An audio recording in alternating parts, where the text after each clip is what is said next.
Hello there and welcome to Tom's Warhammer Minis. There is power in words and numbers, in incantations and arcane numerology. Each Chaos God has their dark power and magic number, and today we're focusing on number 7.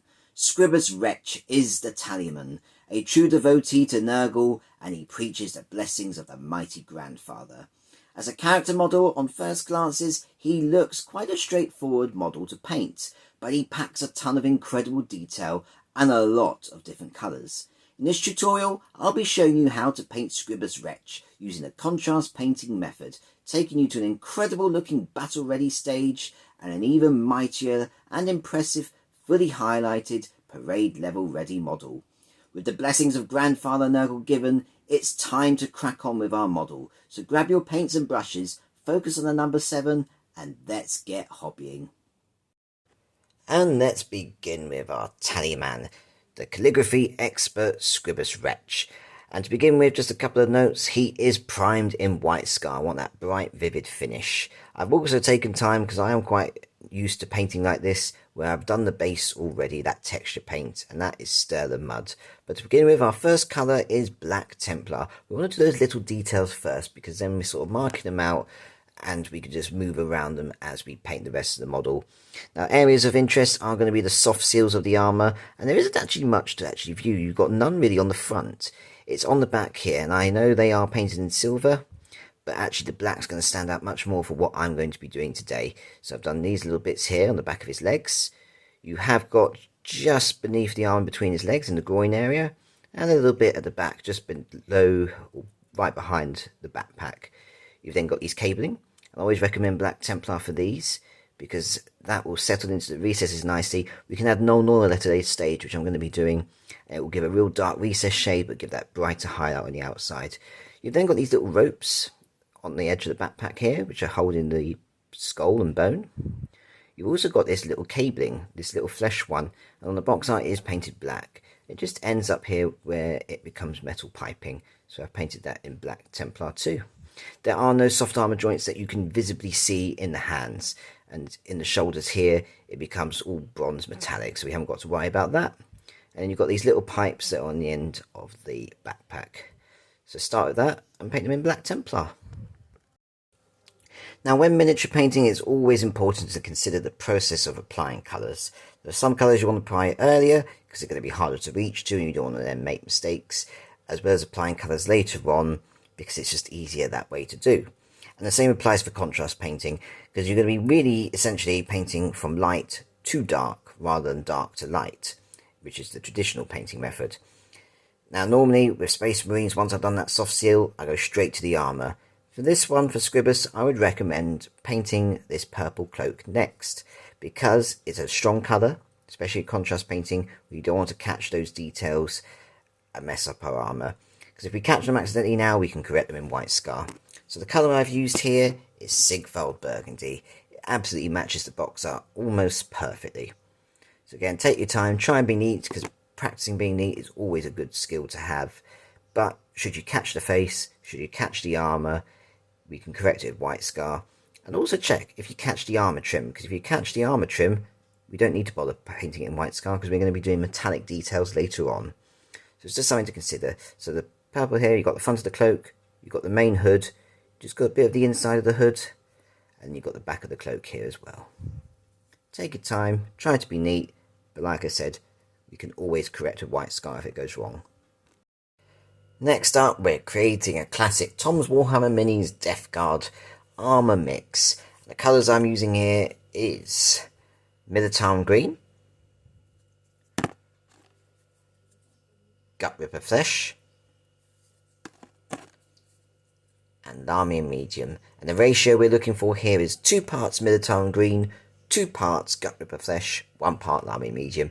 I've created this in a pool within the modern Citadel Skull palette, because you can easily make it a mix. And when you mix it together, I've mentioned this before in my other videos, it's going to look very dark green. Obviously when you apply it, it becomes very bright green. And this is one of the greens that we see on the Heavy Metal Team's box art imaging. Now, the Lahmium Medium is going to help thin it down ever so slightly. It's going to really help the flow, especially painting over armour, because notoriously with Space Marine armour, its contrast paints aren't designed like that to work. But the Lahmium Medium, you get the flow. There's a lot of recesses it's going to settle into, and it will also act as a subtle varnish. So just take your time, apply it all over. And again, I'd recommend using the box art here just to show where all the green armour is. I mean, it is mostly obvious, but there are things that look like belts and buckles. They're not. They are in Death Guard green armour.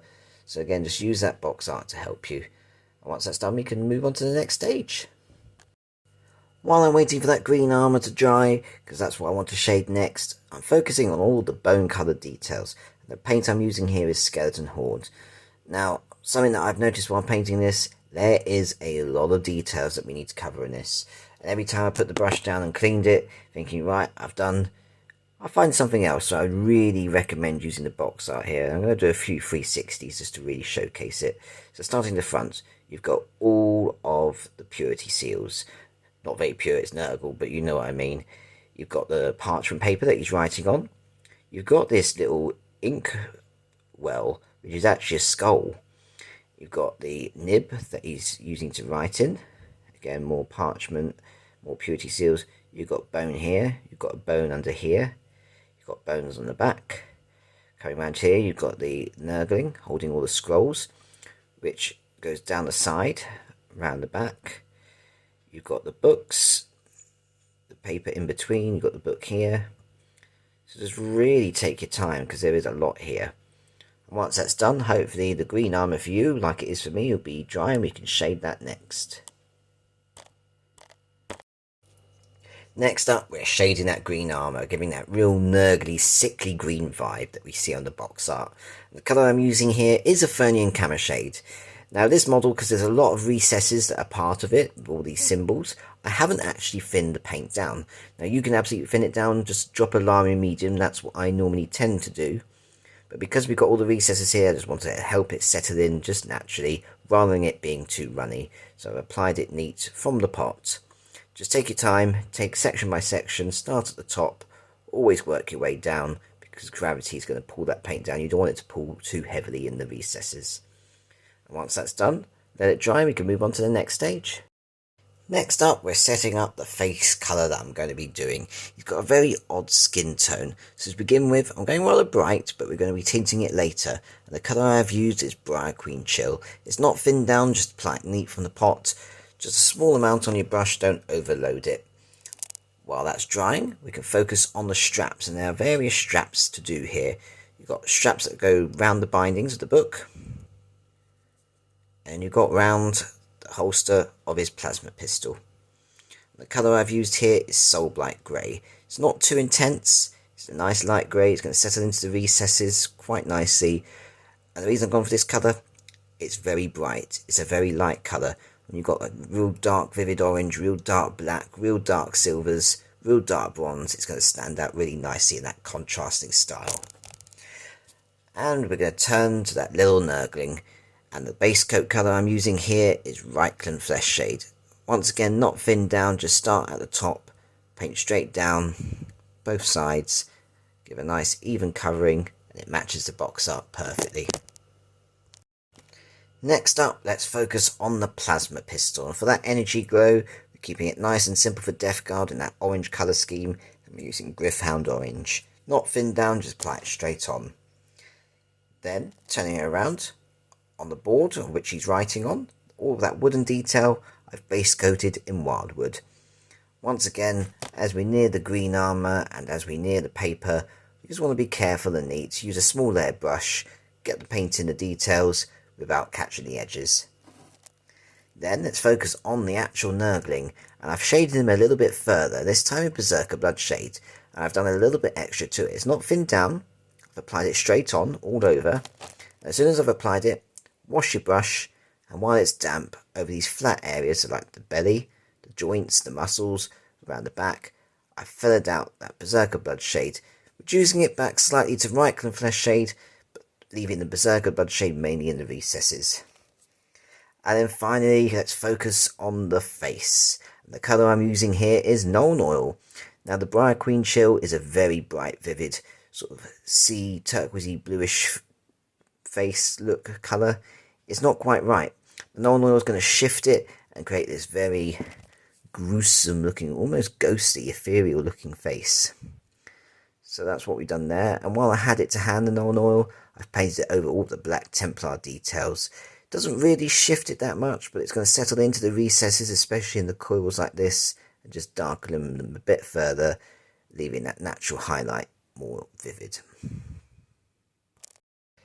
Our next base coating colour is going to be the Vibrant Purple. The area I'm applying this to is the tentacle that's protruding out from his waist. We want to take our time here because we're nearing the edges, like the book, like the green armour, like the bone details, and we don't want to catch that on. So take your time. Now while it's drying, we're going to do some shading.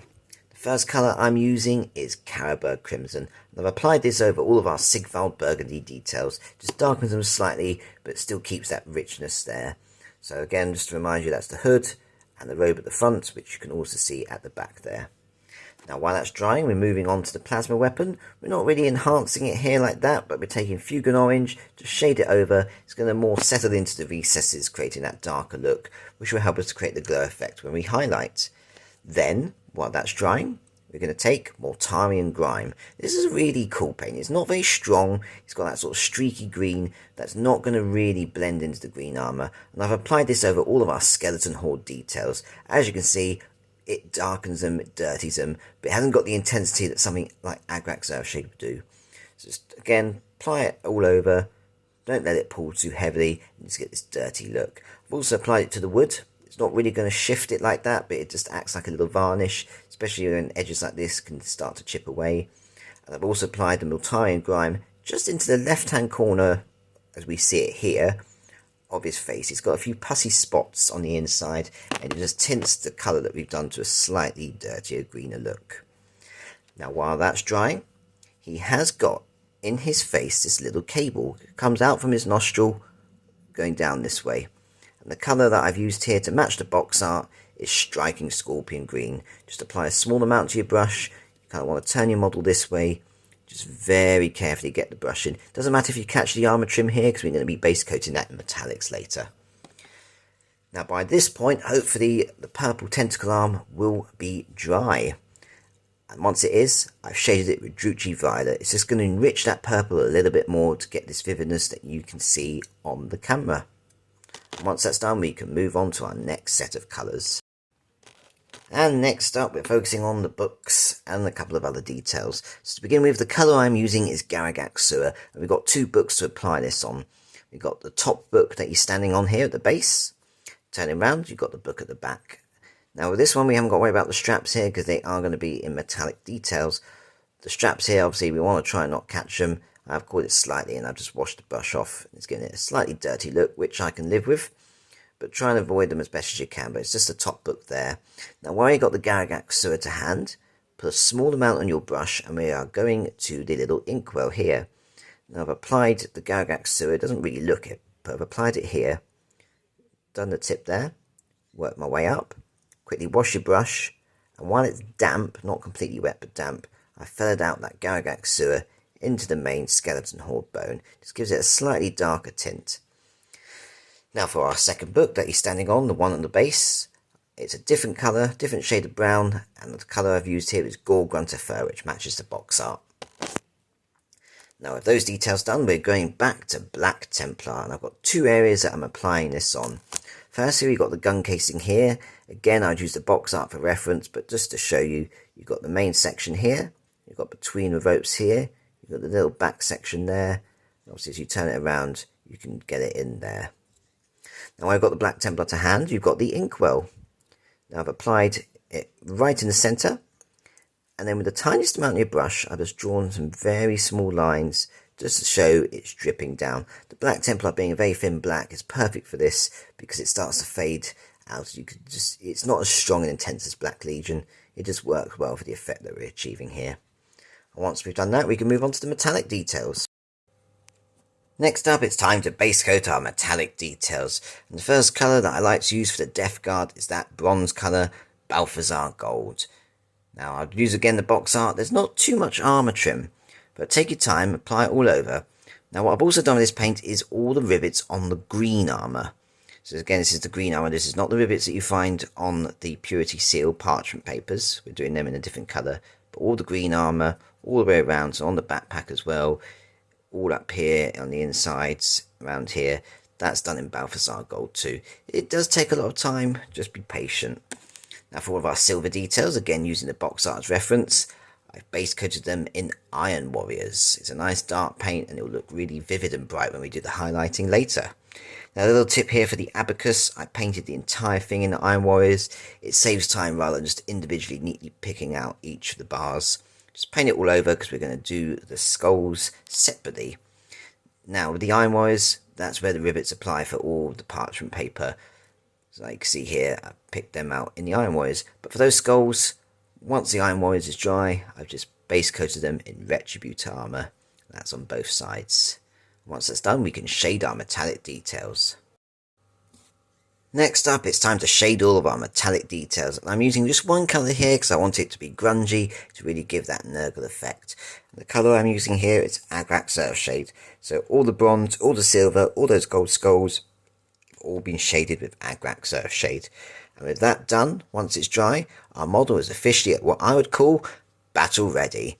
And it looks incredible. It really does. It would be absolutely magnificent on the tabletop. Even at this stage, it would look great in the cabinet. But we're not leaving it there. We're going to apply some highlights and take it to the next level.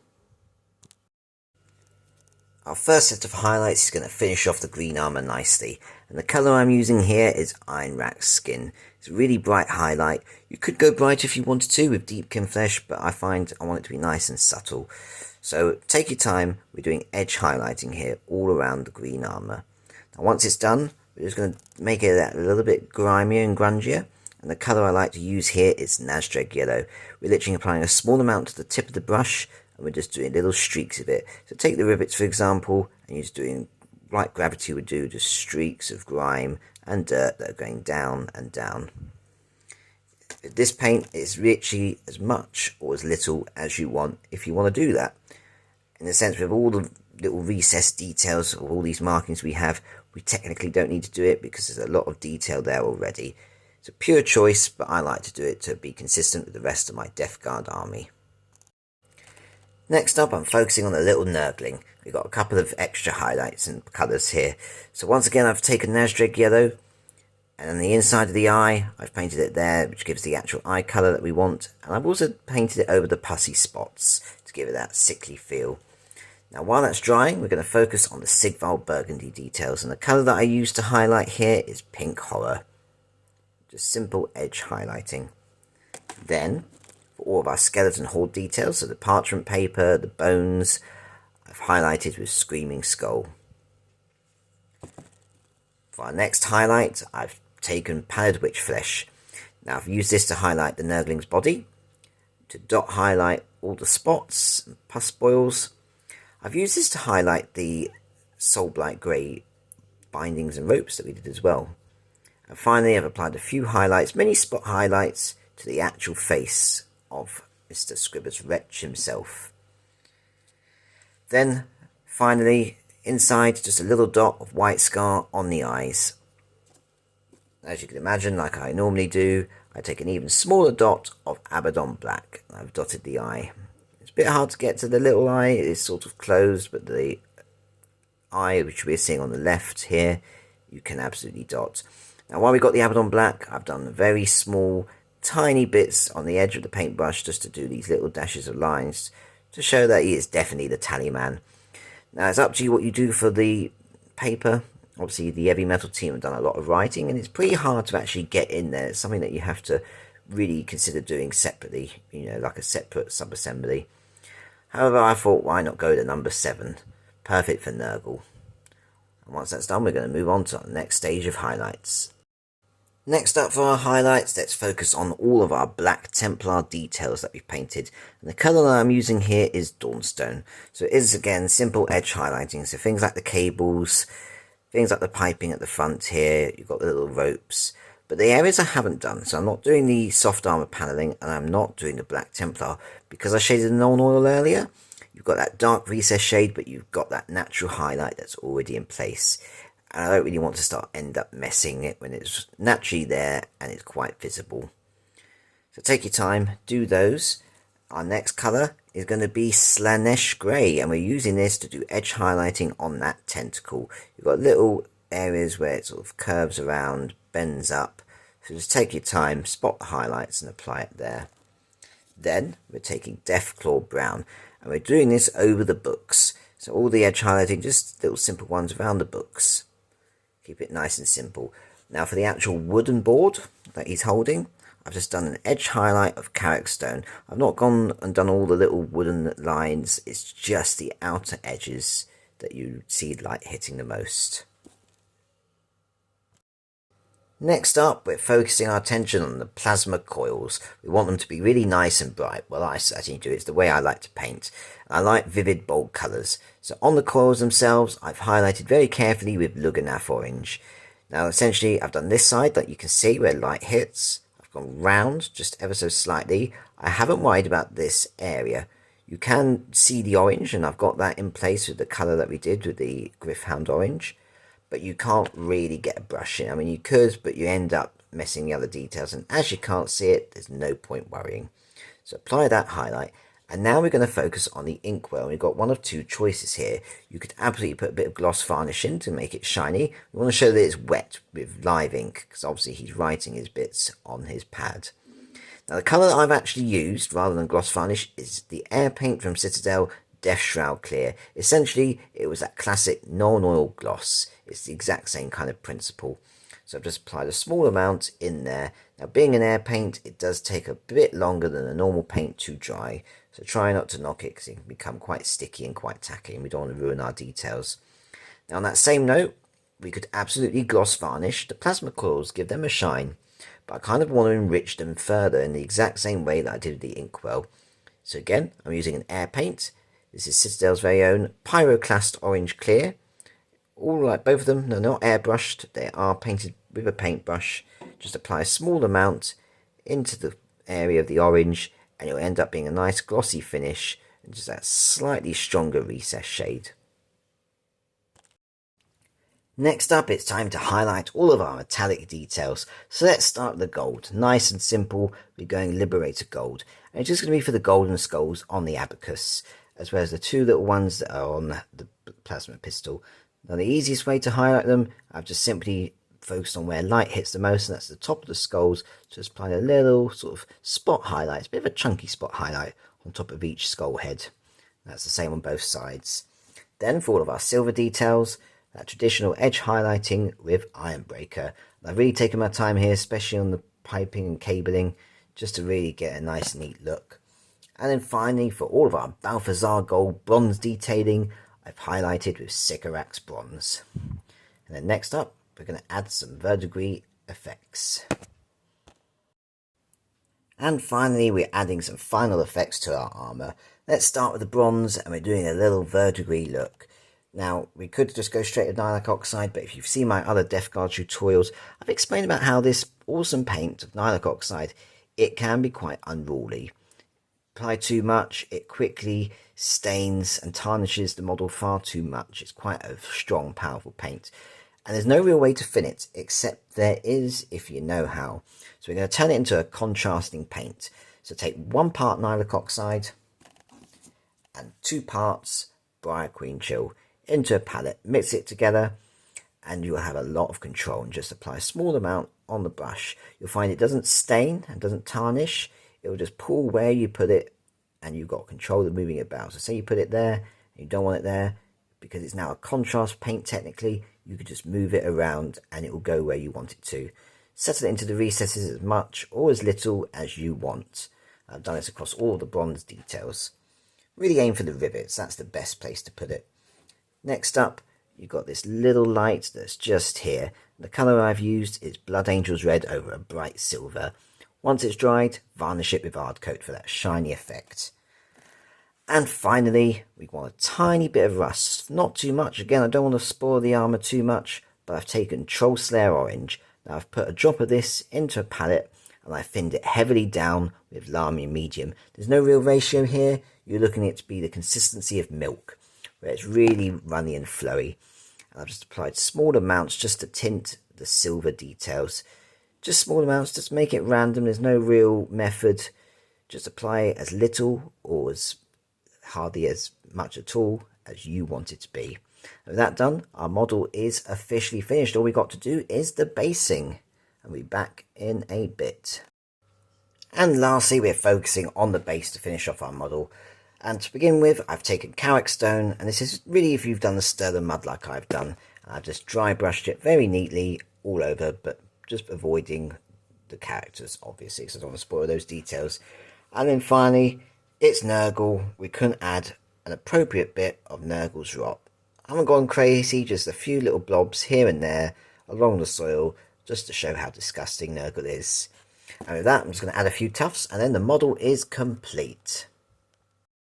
And there we have it. The Tallyman Scribbus Wretch is complete, exuding the dark, twisted power of Nurgle. Normally with Nurgle, especially with the demons, we see such joyful character models. However, this model is just great at showcasing the real dark intent of Nurgle, especially within the Death Guard themselves.